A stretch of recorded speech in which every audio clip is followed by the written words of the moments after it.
Hello and welcome to what will be a series of videos on how to make crochet designs with your embroidery machine and using the Bernina Designer Plus software. So here I'm stitching out a doily that I've created, and it took quite a long while to do, and in a moment I'll show you a picture. There you go, of the finished product. So what can you expect from this video and the future videos that are going to be in this series, which I will include all in the one playlist? I've listed them here for you. So at the end of this video you will be able to create a simple filet crochet design. So you won't be doing the one shown at the beginning of this video because that takes a little bit more work, but that will be in a future video. You will need to purchase the crochet stitches which are used to create the design, and I'm selling those for $6 Australian, which is even cheaper in the US. Our dollar's pretty low at the moment. There's a link to get them in the description. So I spent a lot of time developing these individual stitches that you use to build the design, and I also need to host them somewhere, so I'm providing them to you for a minimal cost. Future videos in this series will build on the skills learned in this video and use the same stitches. So the one purchase should cover you for most of the videos. Hopefully I won't need to charge for any future assets that are required. Timestamps are also provided in the description so you can easily review different parts of the process. So now that I've covered all of what I think you need to know, we'll get right into it. Like lace, crochet is massive stitches intertwined and interconnected, and we can simulate something pretty well by using our embroidery machine and stitching on water-soluble fabric. So it's the same technique for stitching out as you would for freestanding lace, but instead of having a lot of different sorts of objects on maybe a net background or interconnected with ruchelot bars or other such stitches, I have developed some crochet look-alike stitches, and I've got them here. And you can actually even use these then to create other combinations of stitches as well. I'm going to start with a simple filet crochet style, and then we'll move on to using these stitches in a more round shape or something like that. So if you haven't already, purchase those stitches and then download them ready to start. When you open the file, this is a stitch file, you will see that you have the stitches, and if you check the grid, I've saved it on a 7mm grid. So if you right click on your grid icon up here, your grid should read 7 by 7. Now if it doesn't, you'll need to change it to that, but it should open as that. And when we're using these stitches, we're going to always use a 7mm by 7mm grid. So if you want to set up a workspace for making crochet, if you're going to do a lot of this, you can set up a template for the 7mm by 7mm grid, and I will refer to a YouTube video about that, which you can watch. So the first thing we need to do is we're going to be using these stitches a lot. So the easiest way to use them is actually as pattern stamps. So the first thing to do is to make all of these stitches into a pattern stamp, one by one. So we'll select the first one. This is a single chain, and I'll just demonstrate with that first one how to create your pattern stamp. Now your designs also should be aligned on the grid, so to make sure that they're perfectly aligned, just click out of artistic view and zoom in, and you'll see the point is here on the vertical line and the point here and here are on the horizontal line. Now if I zoom out and go to the groups, of course they can't all be on a vertical line because they are not, the grid is larger than each stitch, but if we put one of them on a vertical line and make sure our horizontal lines match up, we should be fine. And here where I've got 4 chains, I've got this one on a grid line and this one on a grid line and the other 2 evenly spaced between. Same with the other treble like stitches, so they are lined up in exactly the same way. They should come in like that when you load the file, but just don't move them around because it'll make it a lot easier to do your pattern stamp with them lined up. Okay, so once you've selected one of the stitches, you can right click. I've actually turned off, by the way, if you see lots of jump stitches and things, I've turned off the show connectors because all these are the one colour. If I have the show connectors on, you'll see all these dotted lines and they're the jump stitches from one to the other. But we don't want those confusing us, so we can just turn those off up here. Alright, so let's zoom into our first stitch to make it a pattern stamp. So we've selected it and we're going to come up here to Settings, Create Pattern. And in here we can create a pattern set. Now I've actually got one for, well, I've actually made several for crochet here because I've already done this. So I'll just make another one called Crochet 4 and I'll delete it later. But you could just call it your crochet stitches. So you need to make your pattern set first up here. So and to type in here you need to click on the word create. And I'm going to type in crochet stitches.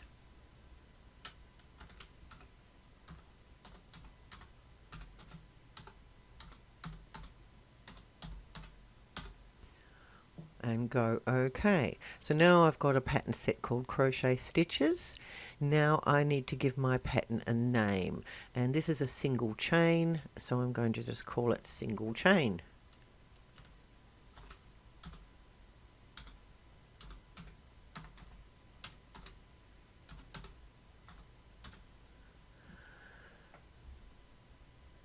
I just leave these ticked by default. And we go OK. Now nothing happens straight away. We need to, if you come down here, you'll see enter start point of the reference line. So we need to create a reference line, and that's going to go along this horizontal grid line, starting on the left hand side. Now I'm not going to use the handle here. I want to actually click on that line. So I really wanted snap to grid on, and it doesn't seem to be on, so I don't know whether I'm going to lose that. Let's see if I can put snap to grid on and not lose my pattern stamp. Yes, I have, so I've got to start again. So we'll go settings. Oh no, it's still waiting. Okay, so I can left click on here. It is going to let me do that reference line. Great. And I can come over here and I'm on the grid line and left click on the end of the stitch there. And my single chain has been created, and go OK.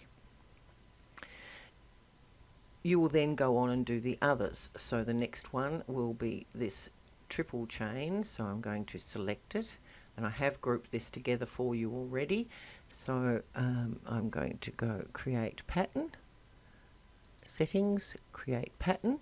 And it's already showing my pattern set crochet stitches, but if it wasn't, I would use the drop down menu and find the pattern set I want to put it in and then give it a name. So this will be my triple chain.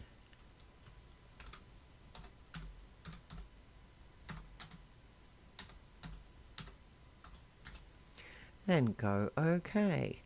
Now again I have to put my reference line in. Now I can't use the vertical line here, but I can zoom in and get right on the grid line there, right at the point, and come across to the other side of the triple stitches and get on the grid line and go OK. So I won't bore you doing all the stitches, but basically you need to create all those pattern stitches as pattern stamps.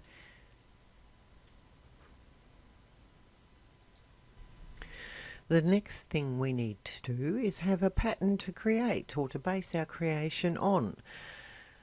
And as I said, we're going to start with some filet crochet, which is done in blocks, and it's a pretty recognizable technique. Now, if you want something that's copyright free, you can go to the Antique Pattern Library, because these are all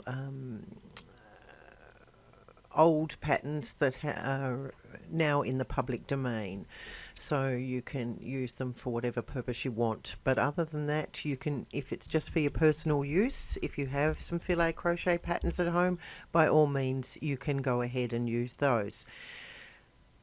If you go to the Antique Pattern Library, which I will put a link in the course for you to go there, if you want to follow along with the exact one I'm doing now or something fairly close to it, just when you get to the Antique Pattern Library, just come down here and click on Filet Crochet.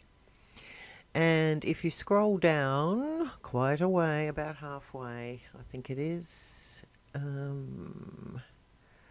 just looking. Unfortunately, I couldn't find any way to search, except it searched the internet instead of just the Antique Pattern Library. So I'm just looking. Here we are. This one is called Brown Anna Wooful.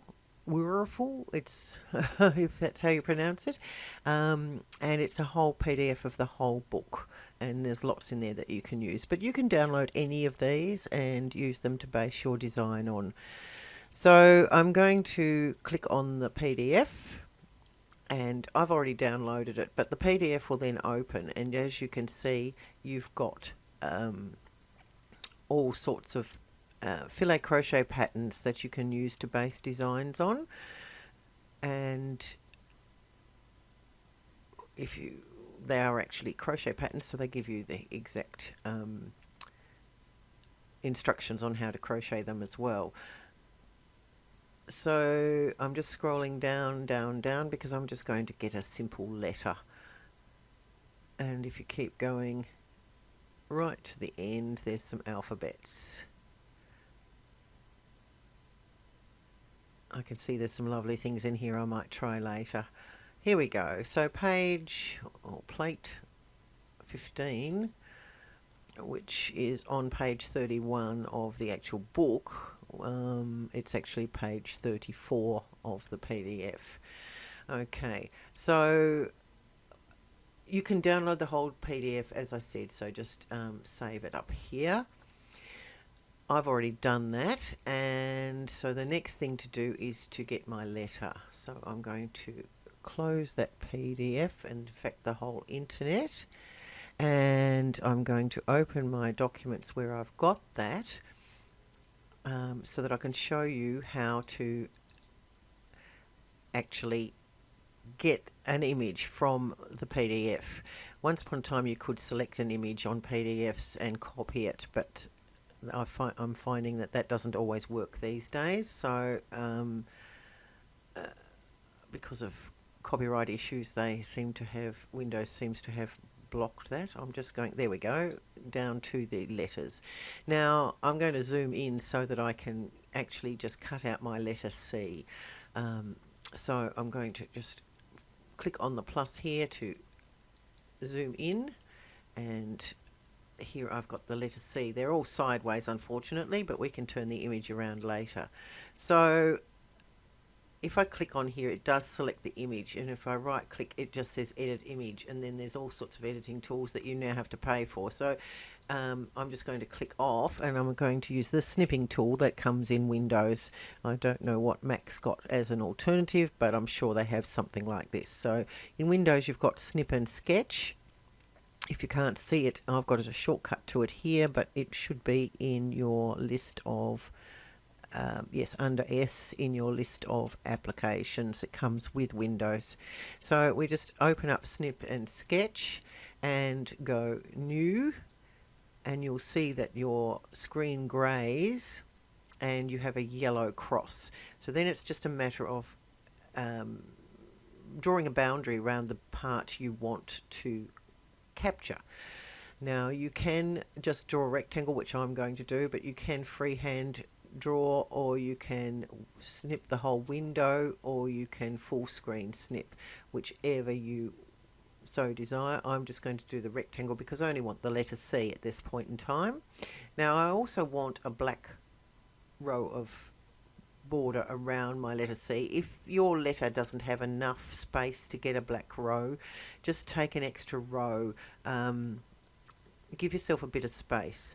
So I'm going to start, there's the black row there, so I want to start just outside that. You don't need to be accurately on the line, so long as you give yourself that bit of space, as I said, to get that whole image with a border. Now I didn't get enough on the top of the C there. As you can see, I only got half a block. So I'm just going to start a new one again and go one further up. So as I said, I need to get to this side of this one, and I need to be on. So I've got a little bit of the B, but that doesn't matter. At least I've got plenty of space around. So I've got a black border right around my letter. Okay, I'm happy with that now. So then I would save that. Now I've already done that, so well, I'll just save it again and write over it. So there is my letter C that I saved before. I'll just write over that and save. And yes.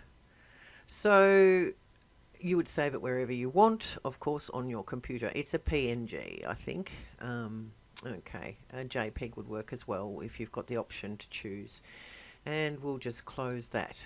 And we can now close our PDF and bring up the software.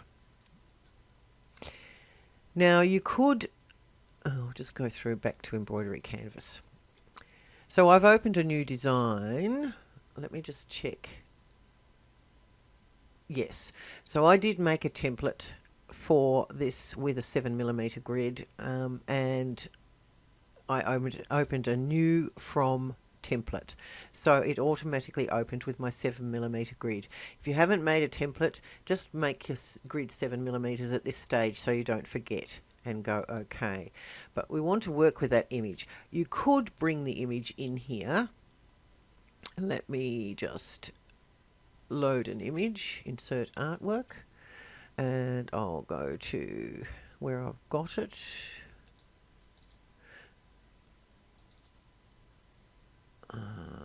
Crochet, crochet, crochet. Okay, so there's my image. I can open. I've got this image selected. Where's my rotation? Here we go. 45 and 45. So twice 45 will give you your 90 degrees. But as you can see, you're going to have to try and size this somehow to fit the grid. And the squares aren't accurate squares, to be honest. So even if you could work out how you could size this, and because we've got half a square on the end, we can't just put in measurements either. You could fiddle around. Let me just get it a bit bigger. That's pretty close.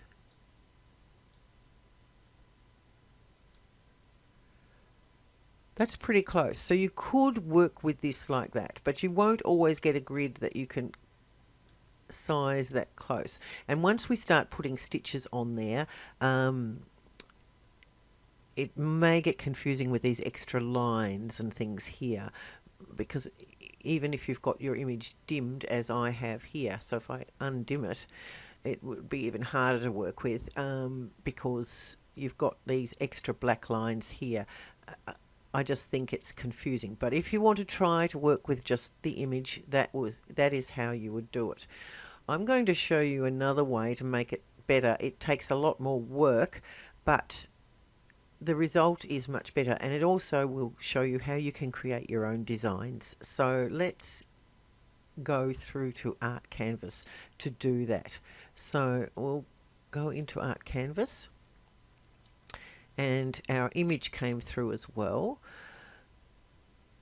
We're just going to move that image over here for the moment, and on our workspace, so if you haven't got a page showing, just make sure you do it next to your image. on your workspace, we're going to use the grid tool, and that is found, not there, there we go, in the under the rectangle fly up menu. So it's in your, you've got rectangles, ellipses, polygons, stars, and then you've got a graph paper. So we're going to create a graph paper. Now, we want perfect squares, but unfortunately there's no way to make a graph that is perfectly square, I don't, from memory. I think if you hold your shift key down, you still can't control it. Let's undo and create another one. If we hold our control key down, they seem to be rectangles, they're not square. If I let go, and we look at our size, we've got 3 squares down. The actual square is square, but because I've only got 3 down and 4 across, it's shrunk the width to fit the square. This is the problem, but we want each individual square to be square. So I'm going to undo that as well. Then, and also, as you saw, it will, you need to determine how many squares you need up here before you start. Otherwise, you'll get a grid with whatever's written up here. So I'm going to do a quick count here. I need, let me just get my select tool so that it's easier to see. 1, 2, 3, 4, 5, 6, 7, 8, 9, 10, 11, 12 wide. And 1, 2, 3, 4, 5, 6, 7, 8, 9, 10, 11, 12, 13, 14, 15, 16 deep. So I'm going to get my graph again and put 12 width and 16 deep. And then I can start drawing. Okay. And let go. Now, getting these to be square is the next thing. So, the easiest way is we're going to be using a 7mm grid. So our 12 wide needs to be multiplied by 7, and that will give us the number of millimeters wide we need. And so if we select it, we'll get our sizing bar up here. So 12 times 7 is 84. So we need that to be 84 millimeters across. And 16 times 7, 7 tens are 70, 6 sevens are 42. That's 112 deep.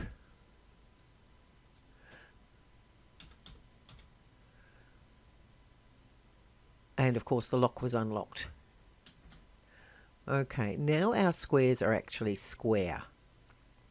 And they're already the right size for when we go through to embroidery canvas. The next thing we're going to do is, these are all individual squares actually, so I can click, or they're grouped at the moment, but if I ungroup them, you can see that I've got all these different rectangles, each individual square. And what we're going to do is we're going to fill them with black where we need black squares and leave the white ones white. Okay, so to fill the squares, the individual objects, we need to select a fill color. You've got an icon here for an eyedropper, and it also has the apply color icon as well. This bucket down here just allows you to set the type of fill you want, whether you want a solid fill, a gradiated fill, etc, etc. By default it'll be a solid fill, so you don't need to click on this one. You need to click on the eyedropper so that you can select the color you want for your fill. So if we click on the eyedropper and we come up here, you can choose with the eyedropper something on the screen that is the color you want to use as a fill. Now I haven't got a black fill on the actual I probably have on these lines, but I would have to really zoom in to actually be able to click on the actual black. Let me see. Oh, I can do it. There we go. So with that icon, you can sample a single pixel, an average color value in a 2x2 pixel, or a 5x5 pixel area. This is actually just the button, so that'll be on for sampling the color, and then you can choose the area.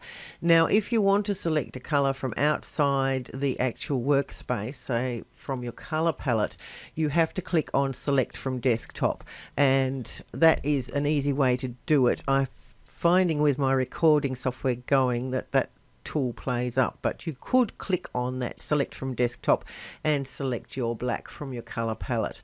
So what we need to do is actually select the color we want.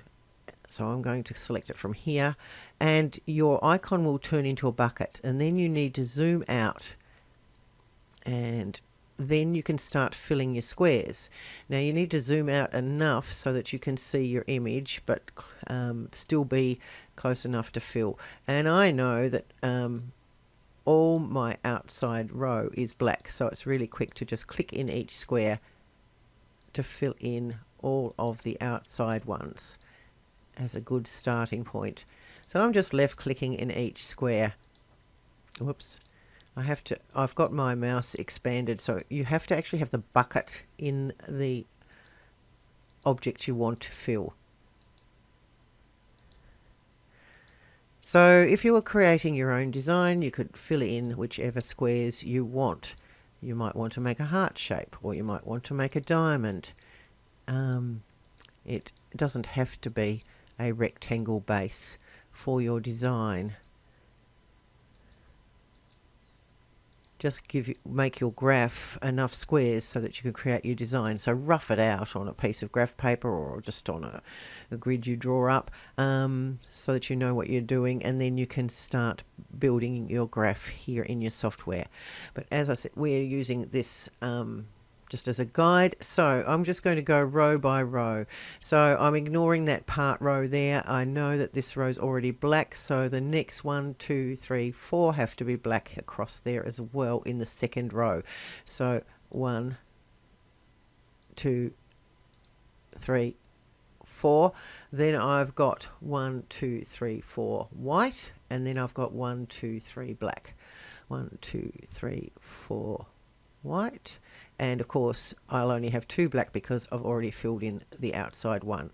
So if you don't want to do your borders because that's going to get confusing for you, you can just go row by row. So now I've got 3 black, 3 white, 1 black, 3. So the first one's already black. 2, 3, 3 white, 1, 2, 3, 1 black, another 3 white, and 2 black. 1, 2, 3, and 2 black. If you make a mistake, you can click undo and just put it in there. So you just build up your row like that. So I won't bore you clicking in every square. Of course, the bigger your design, the more complex, the longer it's going to take. But once you've completed it, you can then use that. Now, I suggest that once you've completed it, if you're going to want to use it again, that you actually export it as, or actually save it as a EMF or a WMF. WMF seems to work the best, which will keep it as a vector graphic. If you save it as a JPEG, turn off the anti-aliasing so that you don't have fuzzy edges. But it's better if you can save it as a WMF, which is a vector graphic. You'll have a nice clean image to work with. And to do that, you would have to export it. So File, Export, and here you can choose your format. So as I said, the WMF seems to work quite well in the software. It will also do an Adobe Illustrator AI, which I believe might be a vector graphic as well. Unfortunately, in the Art Canvas, you can't save it as a native Corel Draw or export it as a native Corel Draw. But you could actually create this graph in your standalone Corel Draw portion of the software, and then you could export it as a CD or save it as a CDR, and then you could open it up in the Bernina software in the Art Canvas and work with it from there. So there's lots of options. So I'll go on and fill in all my squares, and then in the next video we'll move on to the next step. Okay, now just before we move on and start creating our stitches and our actual embroidery, let's have a look at what happens if, when we've finished our squares, we find we've made a mistake somewhere. So, as I said before, if you make a mistake, you can undo, but if you made a mistake up here and you kept going, didn't realize until later, then undoing, you don't want to undo all the work you've done down here if it's right. So you can, in fact, select any of these squares, and then in your color palette, if you left click on the no fill, for instance, it will remove that black fill. And if you've got a white square, of course, that you need to fill, so I'm going to fill this one again. I could undo if I made a mistake here, but also if you've got one of these white squares here that you need to fill, you can just come back, get your eyedropper, select your color, so now we've got lots of black we can choose from, and then just go to the square that you need to fill and fill it. So just run through and check that you've got your design all okay. And then we need to export this as a JPEG. I know I said before to export it as a WMF, and it's handy to have both, because the WMF, the vector graphic, you can bring in and edit at any time. So with all the vector tools. But if we go, I'll show you why we need a JPEG. If I go through to Embroidery Canvas now, you will see that the squares of the vector graphic cover all the grid lines. I can't see the grid lines underneath. I have actually lined this up with the grid lines, but that is also a bit tricky as well, because you can't actually select this image and move it around like you can a JPEG to line it up. So I had to actually line the grid up to the image rather than the image to the grid.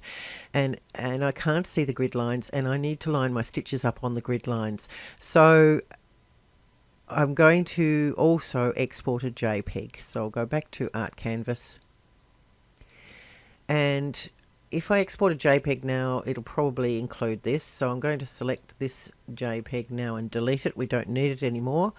And so I've just got my image here, and go File, Export, and choose JPEG in here and give it a name. So I did it once, but I included that image there. So I'll do it again.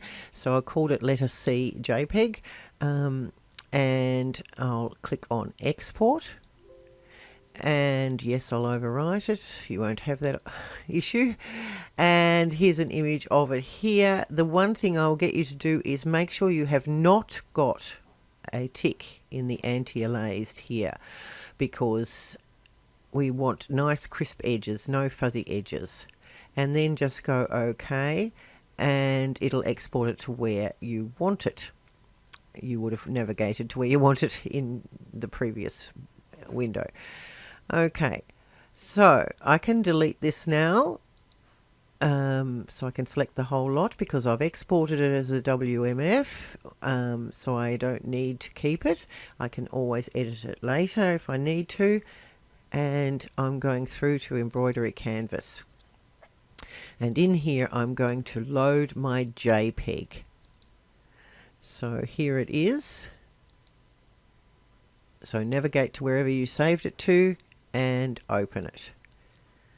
Okay, now it won't be lined up with the grid, so the easy way to line it up with the grid is to go File, make sure you've got Snap to Grid on here, and once that's done, click on the image somewhere and move the top left corner till it meets the grid. You'll see some red lines appear.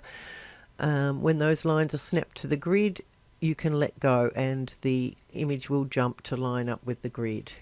Now if you zoom in, you can just see the grid lines. So I've got my image dimmed. If I didn't have my image dimmed, you can actually see the grid lines even better. So it's probably in this case better not to have your image dimmed, or you may be swapping back and forth between the two options. The reason it's not quite lined up exactly is because of the each of those squares had an outline. I could have removed the outlines from them all, but it would have been very tedious. So we're going to work with the grid lines, not the image lines. So when you zoom in here, for instance, the grid line is just above the image line. That's the one we're going to line our stitches up with. So this is a point where you may want to dim the image so you can see that grid line better. I think the grid line runs down here, the vertical one. So of course you can always hide the image as well if you need to really get in and see those grid lines as you work.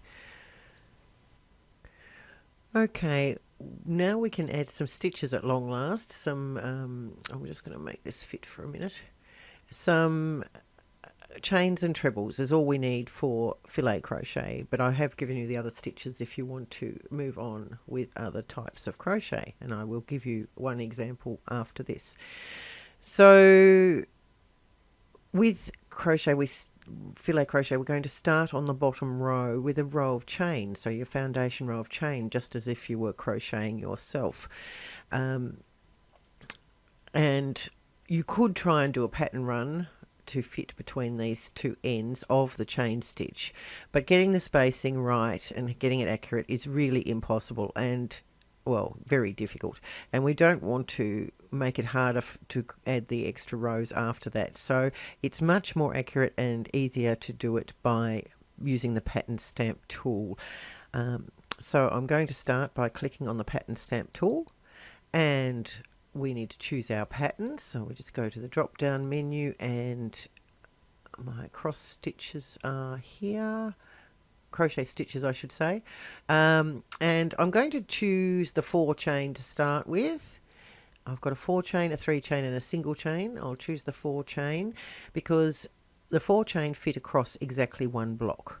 So I've got those attached to my cursor now because that's what I've chosen. I'm going to zoom right in, and I've got my snap to grid on, so my grid lines are turning red when I get to the intersection of the grid lines. So my first one, I'm not going to put the end of the stitch here. I want the points of the middle points of the stitches to be on those grid lines, but the horizontal grid line I do want the stitches on. So I need a horizontal red line. I'm going to zoom in even further, and I want my points. I can't move my cursor right now, but the top point and the bottom point of this diamond chain stitch need to be on that vertical grid line. So just get it as accurate as you can and make sure you've got that red horizontal snap to grid line showing. Then left click and just left click again with so that you don't move the object. I'll just show you down here. When you click your first left click, you could easily go like this if you don't if you start moving your cursor around. So to avoid that, I'll just escape again. When you stamp, to avoid that, left click here and don't move your cursor, just left click again, and it will anchor the other right hand side end to the grid line. I'll just do it one more time down here. So pattern stamp, 4 chain, okay, and I'm going to make sure my points are on the vertical line, but my horizontal red line is showing, so I'm on the horizontal line. I'm going to left click, and you'll see my cursor jumped over, but I haven't moved my cursor physically on my mouse. I haven't moved my mouse. The cursor's jumped to the other side, so I just left click again, and that anchors it in place. So that's the process. I'll escape and undo because I don't need that one sitting there. Now if we zoom in, you can see that there are 4 chain here. The first one's on the vertical line here, the last one's on the vertical line there, and there are 2 in between. If I was to use another 4 chain, I'd be starting on I'd have too many chain because I want to end up on this vertical line here again. So now I'm going to pattern stamp a 3 chain. So I'm going to get my pattern stamp and I'll get my 3 chain, or triple chain I've called it, whatever you call yours, and go OK. And now I need to place this. Now remember, we put our points on the vertical lines here. This time we can put our point of our right hand one on the vertical line, but our left hand one is going to overlap the 4th chain of the first ones we put in. And in fact, it actually is important that if you line it up with that last stitch. Now you can see, hopefully you can see, I've got a little white dot there where the last stitch was. That's showing the needle points. If you're not showing your needle points, you can click on an icon up the top. I won't do it now because it's going to move everything. I'll show you in a moment. But if you're showing your needle points, you can see the needle point, and then you can line this up so that the red line shows and you're over that needle point. Left click and left click again to anchor it in place. And that will automatically put these points pretty much on the vertical line. Now it's very hard to get absolutely accurate, but remember we're zoomed in. I'm at 2,544% at this level, so that any tiny little inaccuracy is not going to be a problem. The important thing is that you overlap the amount you need. So you can see here that I've got this stitch that goes back this far. That gives you enough overlap so that the stitches interlock and they won't unravel. So that's why I've designed the stitches like that. They have this stitch that goes back here before the next stitch starts. And so you'll see these little stitches here where they've overlapped, and we get this little knotting in effect. Okay, so I went to a lot of trouble to make sure that they'd work even if you weren't absolutely spot on. But the closer you get, the better you are. And as I said, zoom right in so you can be accurate. Now I can just keep adding lots of 3 till I get to the other end. So I can come here. I want to be on the red line. Now, for some reason that actually has got a bit lower. I'm going to undo. Oh no, it's okay this end. All right. I'm going to turn on my connectors. No, I'll have to escape to do that. Okay, to get rid of the tool. So here's where you turn your needle points on and off. It's this little icon here, show needle points. So if I click on that, they disappear. If I click on it again, they reappear. And you can see that I'm in design view. If I was in realistic view, there are my chain stitches. But we'll be in design view so we can be more accurate. So just click on and off this show artistic view icon, or hit T on your keyboard to swap over. If you show your connectors, you can see that even though I've got 2 lots of stitches and I've overlapped them, I've got a start circle here and an end cross here. I haven't got, where I added these 3, I haven't got another start here because I got that so close to the actual line and the last stitch of the previous group of chains. It's just going to continue stitching, and that's what we're aiming for. So now again we need to start here on this stitch here, but I don't want to accentuate. I seem to have on my pattern stamp a little bit of a lean, so I'm going to see how close I can go up just a little bit to keep this end here from repeatedly getting worse. So I did these quite quickly, these pattern stamps, and if you're not really accurate, you might find this starting to happen. So you could go back and try and create your pattern stamp a little bit more horizontal, or you could do what I'm going to do now and fudge it. So I'll get my pattern stamp again, and I'll get my 3 chain and go OK. Now I've got my connectors showing. I'm going to go zoom in here, but you can see the grid line is up here and my last stitch is here. It's probably only 0.5 millimeter, and we can have up to 2 millimeters before we're going to get a tie in or a tie off. So I'm going to come back up to the grid line and see if I can get away with it there, and enter. Sorry, another left click again, and yes, I got away with it. You see, I have not got a connector there. So I'm just going to fudge it all the way along. So as I said, it's only like If the whole square is 7 millimeters, that tiny little bit there is like 1/100th of a millimeter. So we can just keep going. Now you see here I moved my cursor, which was naughty, so I'm going to bring it back up to the grid line and left click again so that I'm staying horizontal. And I actually got it a bit higher that time by doing that. So you can twist it a little bit as you place it as well.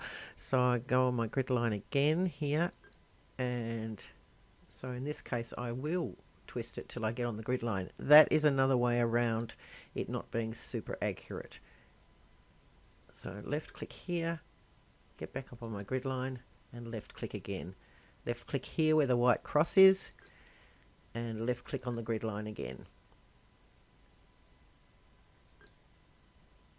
That's actually fixing the problem nicely.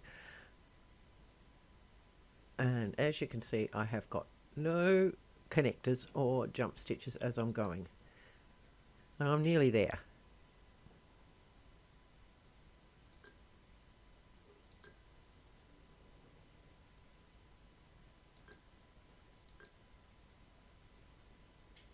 And this will be the last one. Now I haven't got that in the right place. I'll just escape.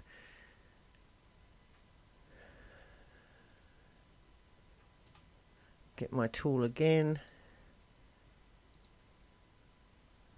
Go okay, and zoom in a bit more to be a bit more accurate. You can see I was too careless there, and I've got off the vertical line. So I'm just going to escape again and undo a few. So you can see how important it is to be accurate.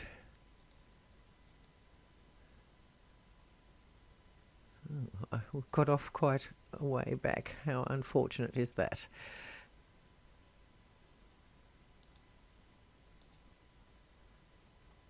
Right, that's close enough, that one there. All right, so I'm going to go back and finish the line again.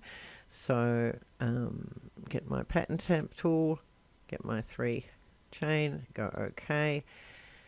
Now I'm going to zoom out so that I've got I can line on the right hand side of my stamp. I can try and line those points up with the vertical one at the same time as trying to get as close as I can to that stitch and have that red line showing. And yes, that was close enough to not have any connectors come up, so that's good. So I might just do that all the way along now.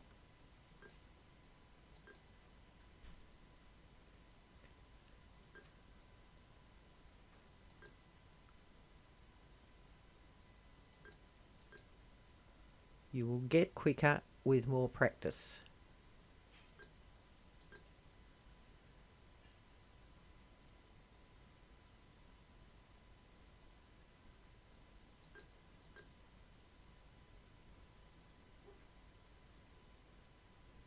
I'm watching that this vertical line here, and so that it's on the points, and the horizontal line is red.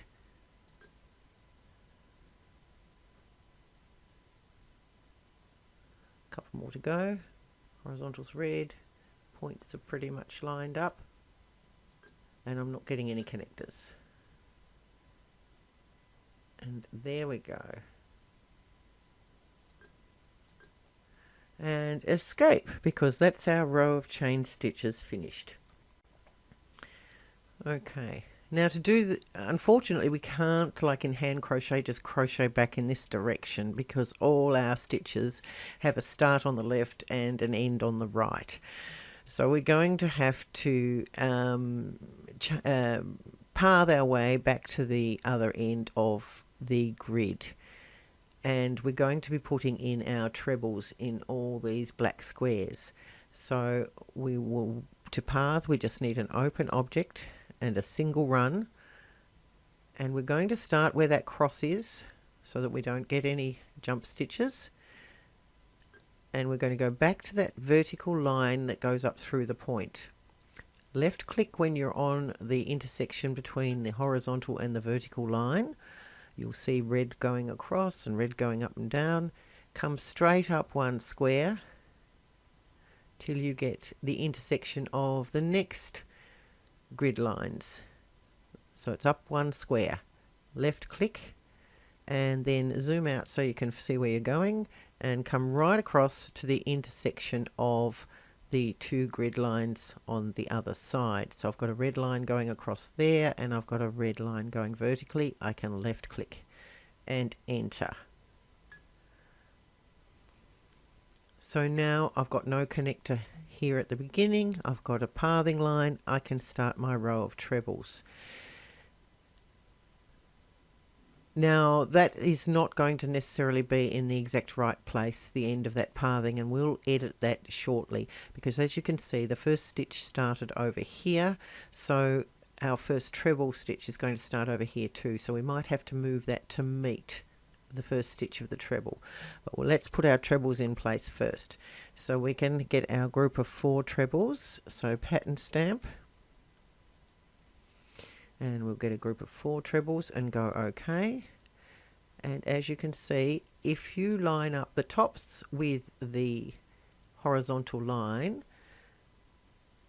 and the points again with the vertical line, the bottom points of the treble will actually sit in the center of the chain below, and that's what we're aiming for.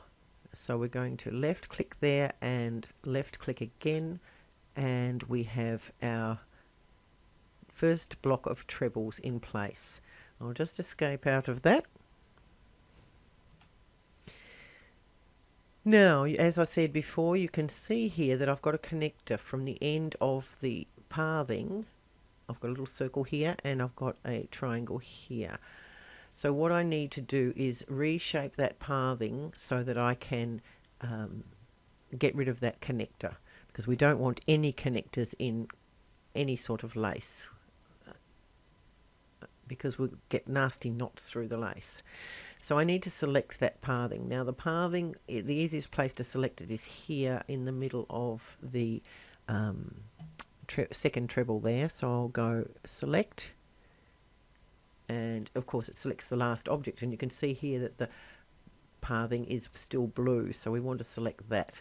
So click on the pathing, and when you see that pink line running right along the pathing, then you can reshape. So click on your reshape tool, and you can see here that you've got your last node. What we want to do is move our last node from here to the end of the treble over here. So we just wait till we've got our moved icon showing, left click and drag that over and drop it. Now you'll see that the connector hasn't actually disappeared. That's because this treble here has got a start point here at the moment. The reason for that is because when we placed these trebles, the end point of the pathing was over here, and because I have apply closest join, and by default your software will have it too, apply closest join is on. When we placed this treble, it moved the start point over to where the end of the pathing was, so we need to move it back. So we need to select that treble. So we've got our select tool, select our treble block and go to the reshape tool, and it will automatically allow you to reshape the first treble. And you can see here the start point is here, whereas it should have been over here, and it is over here on all the any others that you place. We can just, when we've got our little handover, if you've got version 9, you can grab the green diamond and move it over here and drop it, and that gets rid of the connector. So the red cross here is the end of this treble, and then the start of the next treble is here. So all the connectors are gone. In the next row I'll show you how to avoid that. Okay, so we've got our first block of trebles, as I said, so then it's a matter of adding a block of 3 trebles. So pattern stamp, 3 trebles now, and go OK. And it's the same procedure as when you're placing the chains. Make sure your horizontal line is highlighted. In this case it's highlighting light blue for some reason when I get on it, probably because of the blue pathing line underneath. and I'm going to left click there. I'm watching that the points of the treble are on the vertical line and that my horizontal line is highlighted, and I can left click and just continue on, starting on the cross of the previous lot, and left click and left click. So I'll continue on with this row and finish it, and then I'll show you on the next row how to avoid that issue we had a minute ago. Okay, so I've turned on artistic view just to show you how nice this looks, and I've finished the row of trebles. So we're now going to do the next row so that I can show you what to do here where we've got some white squares, and also how to fix that issue up here. So once again we have to path back over to the left. So that's exactly the same as what we did in the previous row. So we get our, I'm going to go back out of true view, and I'm going to zoom in, and I'm going to get my open object single run, and I'm going to left click on this cross here, which is the end of the last stitch, and on the horizontal line come across to the intersection and left click again, and then come straight up one row, left click, and then zoom out. You can zoom while you've got the tool in place. Now this time, instead of clicking here at the intersection, I'm going to go too far over to this side on purpose and left click over here and enter. Now I can place my first block of trebles again. So I will get that with the pattern stamp, and I'll get the block of 4 and go OK and line those up. And that looks pretty good to me. Left click and escape. Now you can see that the start of this treble is here where this circle is. I'll zoom in now, because the closest point from the end of the pathing was over here. The end of the pathing was over here, and this would be the closest point to it.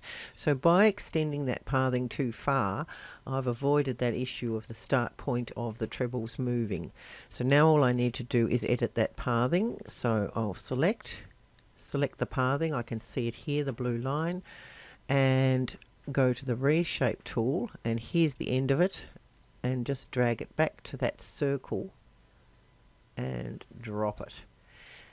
And now I don't have to worry about reshaping the treble because the start point was in the right place to start with. So that's the reason it's better to extend your pathing too far. Okay, now I can continue on till I get to a treble at the end of this block here. So I need 3 lots of trebles again. So I'll get I'll just get my pattern stamp and get my 3 treble and go OK, and line that up with the cross, with the end of the last lot of trebles. So that's where that little triangle is here. Make sure my points are in line, my vertical points, and place it. And again here I'm going to put the last treble on the end of that block, and one more. Oh, I haven't clicked for the other side. And one more to get to the end of this block. Zoom in for you. So I've got my horizontal line highlighting, and you can actually backspace.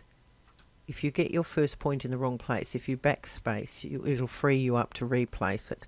So I'm on my horizontal line, but I want to come back this way a bit so that my vertical line at the right hand side is in through the center of that treble.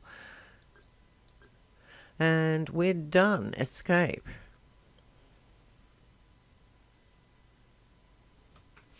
Okay, so now we need to get across to here.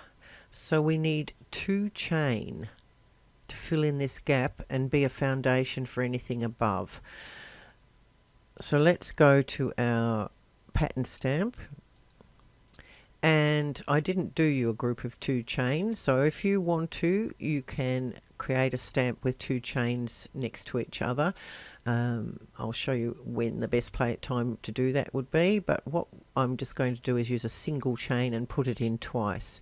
So I'm going to go OK, and there's my white cross, and I'm lining up there. So, and the horizontal, and left click, and the same again.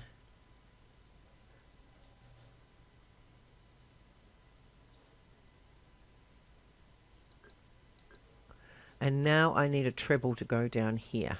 So I'll escape, get a single treble, and go OK.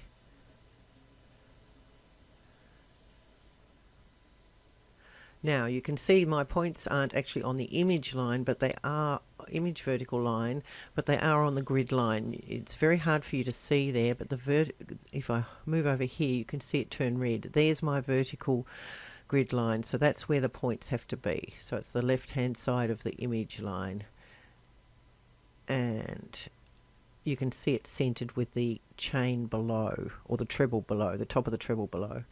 So we'll put that one in place and escape.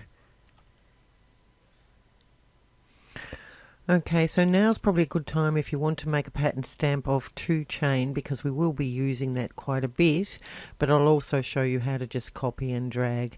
So it's probably a good idea to group these 2 chain together first of all. So if I select this chain, I've already done it. So with my recording software, when I right click on there, I don't get the group or ungroup options available. I'm not sure if that works without the recording software going, but if you select your 2 chains, so you'll have to select the first one and then hold your shift key down and select the second one, because they're right next to each other, so that will work. Or you could hold your control key down, select those 2 chain. You can go into your arrange menu and your group and ungroup will be available there, so I grouped them there. Okay, so you can then select that group and go settings, create pattern, and create yourself a pattern stamp exactly how we did it before.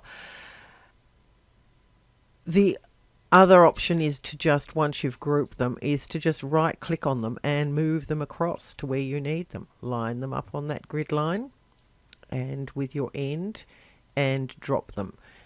Check that you haven't got a connector created here, because if you drop it in, not very accurate spot, although I wasn't very accurate here, you can see I'm well above the grid line that runs along here. So I'm going to use the arrows on my keyboard just to move that down. Now occasionally, see, now I've moved that, I have got some connectors. So try to zoom in when you're dropping your copies so that you do get them accurate the first time. Otherwise, for some strange reason, even though the start and end points are in the right place and all the rest of it, the software decides to create some connectors. So if that's the case, you will have to go to the reshape tool and just check that your start and end points are in the right place. So that's the first treble and it's starting and ending there. That's fine. This second treble's ending here because we can see the triangle here.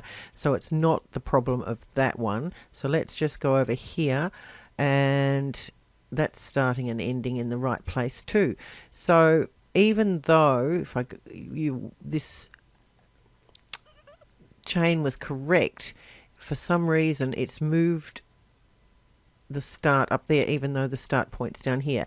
So if you grab this diamond and move it out of the way and then put it back, it seems to fix it. So I don't know why, it's just a little glitch in the software, but you may find that even though you've got all your start and end points in the right place, you might need to move that physical start point if you've had to move this block of 2 after you dropped it in place.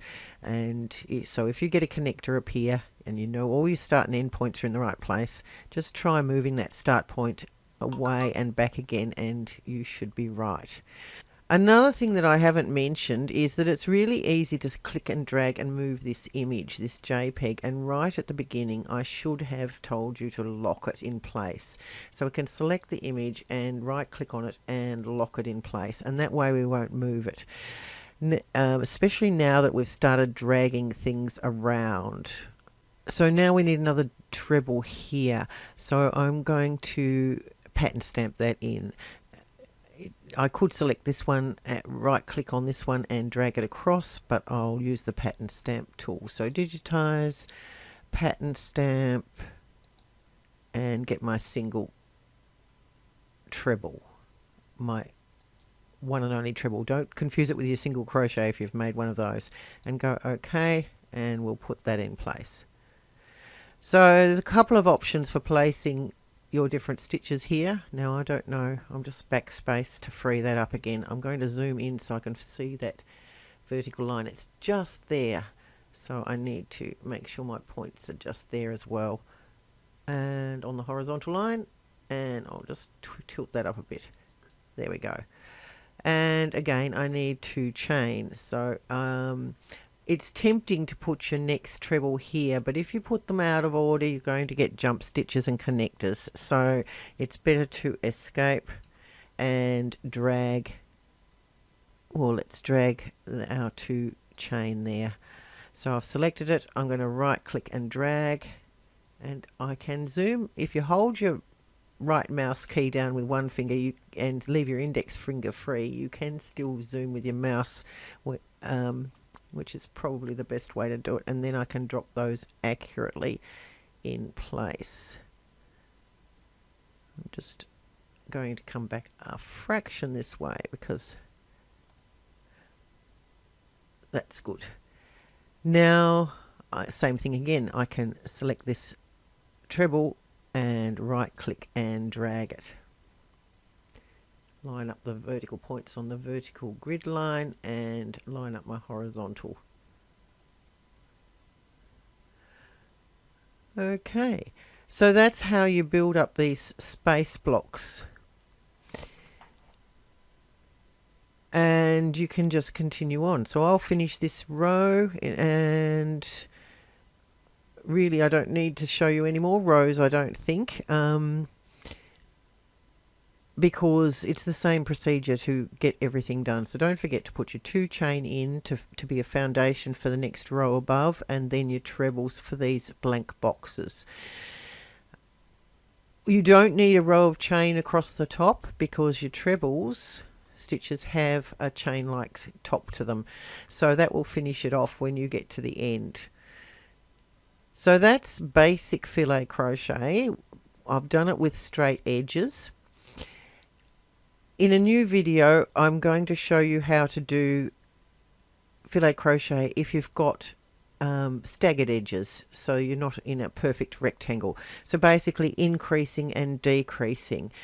And then in future crochet videos, I will show you how you can experiment with crochet borders and crochet motifs. So stay tuned for all the future videos in this series, and hopefully you're enjoying them. Please comment below, and of course subscribe so you don't miss the future ones.